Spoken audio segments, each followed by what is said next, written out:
ക്രിസ്തുയേശുവിൻ്റെ നിസ്തുല നാമത്തിൽ എല്ലാ പ്രിയപ്പെട്ടവർക്കും സ്നേഹവന്ദനം. ഇന്നത്തെ നമ്മുടെ ധ്യാനത്തിനായി അപ്പോസ്തല പ്രവൃത്തികൾ 9-ാം അധ്യായം 17-18 വാക്യങ്ങൾ. അപ്പോസ്തല പ്രവൃത്തി 9:17-18. അങ്ങനെ അനന്യാസ് ആ വീട്ടിൽ ചെന്ന് അവൻ്റെ മേൽ കൈവച്ചു. ശൗലേ, സഹോദര, നീ കാഴ്ച പ്രാപിച്ച് പരിശുദ്ധാത്മ പൂർണ്ണനാകേണ്ടതിന് നീ വന്ന വഴിയിൽ നിനക്ക് പ്രത്യക്ഷനായ യേശു എന്ന കർത്താവ് എന്നെ അയച്ചിരിക്കുന്നു എന്ന് പറഞ്ഞു. ഉടനെ അവൻ്റെ കണ്ണിൽ നിന്ന് ചെതുമ്പൽ പോലെ വീണു. കാഴ്ച ലഭിച്ച് അവൻ എഴുന്നേറ്റ് സ്നാനമേൽക്കുകയും ആഹാരം കൈക്കൊണ്ട് ബലം പ്രാപിക്കുകയും ചെയ്തു. കർത്താവിൻ്റെ പരിശുദ്ധ നാമം വാഴ്ത്തപ്പെടുമാറാകട്ടെ. വിശുദ്ധ പൗലോസ് കർത്താവിനാൽ പിടിക്കപ്പെട്ട് നിയോഗിതനാകുമ്പോൾ അവൻ്റെ രൂപാന്തരത്തിനും നിലനിൽപ്പിനും അനേകം ആളുകളെ കർത്താവ് ഉപയോഗിച്ചതായി നമ്മൾ കണ്ടു. അതിലേറ്റവും പ്രധാനപ്പെട്ട ഒരാളായിരുന്നു അനന്യാസ്. അപ്പോൾ അനന്യാസിൻ്റെ കൂട്ടായ്മ പൗലോസിൻ്റെ ജീവിതത്തിൽ ദൈവം ഒരുക്കിയ ശക്തമായ മുഖാന്തരമായിരുന്നു. ശൗലിന് കൂട്ടായ്മയുടെ വലങ്കൈ നൽകാൻ ദൈവം ഉപയോഗിച്ച വ്യക്തിയാണ് അനന്യാസ്.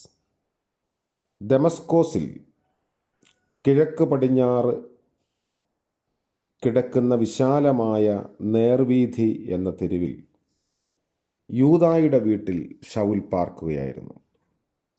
ദമസ്കോസ് സംഭവത്തെ തുടർന്ന് കാഴ്ച നഷ്ടപ്പെട്ടു പോയിരുന്നു. ശൗലിനെ സന്ദർശിക്കാൻ ദൈവം അനന്യാസിന് നിർദ്ദേശം നൽകി. ശൗലിൻ്റെ പൂർവ്വചരിത്രവും ദമസ്കോസ് യാത്രയുടെ ഉദ്ദേശവും അറിയാമായിരുന്നതുകൊണ്ട് സ്വാഭാവികമായി അനന്യാസ് അല്പം വൈമനസ്യം കാട്ടിയിരിക്കാം. പോക, എൻ്റെ ദൗത്യമേ, ഞാൻ വഹിപ്പാൻ തെരഞ്ഞെടുത്തിരിക്കുന്ന പാത്രമാകുന്നു എന്ന് ഉറപ്പായി കൽപ്പിച്ചതുകൊണ്ട് അനന്യാസ് അനുസരിച്ചു. 15-ാം വാക്യത്തിൽ അങ്ങനെയാണ് നമ്മൾ വായിക്കുന്നത്. അനന്യാസ് യൂദായുടെ വീട്ടിൽ ചെന്ന് ശൗലിൻ്റെ മേൽ കൈവച്ചു. കണ്ണ് കാണാതെ ഇരുന്ന ശൗൽ നേരെ മുമ്പിൽ നിൽക്കുന്ന അനന്യാസിനെ കാണാൻ ശൗലിന് കഴിയുന്നില്ല. അതുകൊണ്ട് അവൻ്റെ സാന്നിധ്യവും സാമീപ്യവും ഐക്യവും വ്യക്തമാക്കാൻ കൈവപ്പ് സഹായിക്കും. കാഴ്ചയില്ലാത്തവനെ തൊട്ട് സൗഖ്യമാക്കി. മാനസാന്തരത്തിന് ശേഷം ഒരു ക്രിസ്തു വിശ്വാസിയുടെ നാവിൽ നിന്ന് കേട്ട ആദ്യത്തെ വാക്ക് സഹോദര ശൗലേ എന്നതായിരുന്നു. സാഹോദര്യത്തിൻ്റെ അടിത്തട്ടിൽ നിന്ന് പൊങ്ങിയ വാക്കുകളാണ്. ഒരു ഇമ്പഗാനമായി ശൗലിന് അത് അനുഭവപ്പെട്ടു. ബദ്ധശത്രുവായി കാട്ടുചെന്നായി കണക്കെ ഓടിച്ചിട്ട് പിടിച്ച് പീഡിപ്പിച്ചവനെ സഹോദര എന്ന് വിളിച്ച് മാറോടണച്ച് ക്രിസ്തുവിൽ സ്നേഹം, അത് ഒരു ക്രിസ്തുവിൽ മാത്രം ദർശിക്കാവുന്ന സ്നേഹമാണ്. അതാണ് ക്രിസ്തു മാർഗം. അതാണ് ആ മാർഗത്തിൻ്റെ സന്തോഷം. ശത്രുവിനെ മിത്രമാക്കി തീർക്കുന്ന സ്നേഹത്തിൻ്റെ സാന്നിധ്യം, ആ മാർഗത്തിൻ്റെ സുഖം അനുഭവിക്കുന്നവർക്ക് മാത്രമേ അറിയൂ. 1999 ഒറീസയിൽ ബാരിപ്പഡായിൽ കുഷ്ഠരോഗികളുടെ ഇടയിൽ ശുശ്രൂഷ അനുഷ്ഠിച്ച ആസ്ട്രേലിയൻ മിഷണറി സ്റ്റെയിൻസിനെയും 2 മക്കളെയും വാഹനത്തിലിട്ട് ചുട്ടുകരിച്ചവരോട് വിദ്വേഷം പുലർത്താതെ സ്നേഹിച്ചതും തുടർന്ന് അവിടെ തന്നെ ശുശ്രൂഷ തുടരാൻ തീരുമാനിക്കുകയും ചെയ്ത ഗ്ലാഡീസ് സ്റ്റെയിൻസ് ക്രിസ്തു സ്നേഹത്തിൻ്റെ ആൾരൂപമാണ്. ശത്രുക്കളെ സ്നേഹിപ്പീൻ എന്ന് പഠിപ്പിക്കുക മാത്രമല്ല, അത് അപ്രകാരം അനുഷ്ഠിക്കുകയും ചെയ്ത മാർഗമാണ് ക്രിസ്തു മാർഗം. അത് നിരപ്പിൻ്റെയും സാഹോദര്യത്തിൻ്റെയും മാർഗമാണ്. ശൗലിനു വേണ്ടി സഭ സ്തേഫാനോസിനോട് കടപ്പെട്ടിരിക്കുന്നു എന്ന് നേരത്തെ പ്രസ്താവിക്കപ്പെട്ടിട്ടുണ്ട്. അതുപോലെ ശൗലിനു വേണ്ടി സഭ അനന്യാസിനോട് കടപ്പെട്ടിരിക്കുന്നു. ശൗലിൻ്റെ സ്ഥിരീകരണത്തിന് അനന്യാസ് വഹിച്ച പങ്ക് വളരെ ശ്രേഷ്ഠമാണ്. അപ്പോൾ ശൗലിനെ പൗലോസാക്കി മാറ്റിയത് ഈ സ്നേഹത്തിൻ്റെ സ്പർശമാണ്.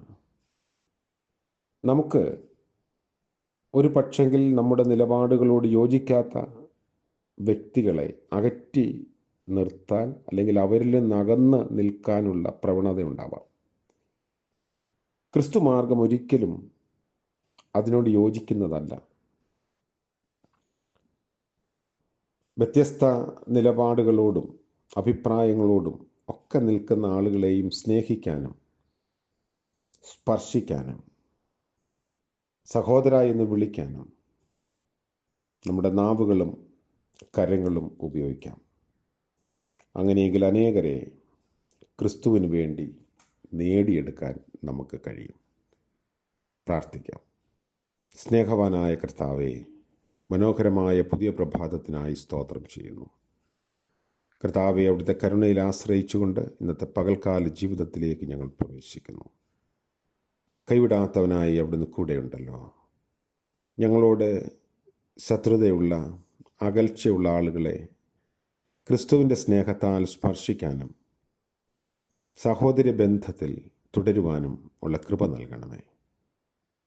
അങ്ങനെ ഒരു തീരുമാനമെടുത്ത് മുൻപോട്ട് ജീവിപ്പാൻ ഞങ്ങളെ സഹായിക്കണം. ഇന്നത്തെ പകൽക്കാല ജീവിതത്തിൽ കർത്താവിൻ്റെ സാന്നിധ്യം കൊണ്ട് ഞങ്ങളെ നിറയ്ക്കണമേ. ആവശ്യങ്ങളെല്ലാം നിറവേറ്റണമേ. ഇന്ന് ജന്മദിനം ആഘോഷിക്കുന്ന പ്രിയപ്പെട്ടവർക്ക് വേണ്ടിയും വിവാഹവാർഷികം ആഘോഷിക്കുന്നവർക്ക് വേണ്ടിയും പ്രാർത്ഥിക്കുന്നു. അനുഗ്രഹത്തിൻ്റെയും നന്മയുടെയും സന്തോഷത്തിൻ്റെയും പുതിയ നാളുകളെ നൽകണമേ. യേശു മശീഹ മൂലം പ്രാർത്ഥന കൃപയോടെ കേൾക്കുമാറാകണമേ. ആമേൻ. ത്രിയേക ദൈവത്തിൻ്റെ അനുഗ്രഹവും കാവലും നാം എല്ലാവരോടും കൂടെ എന്നും എന്നേക്കും ഉണ്ടായിരിക്കുമാറാകട്ടെ. ആമേൻ.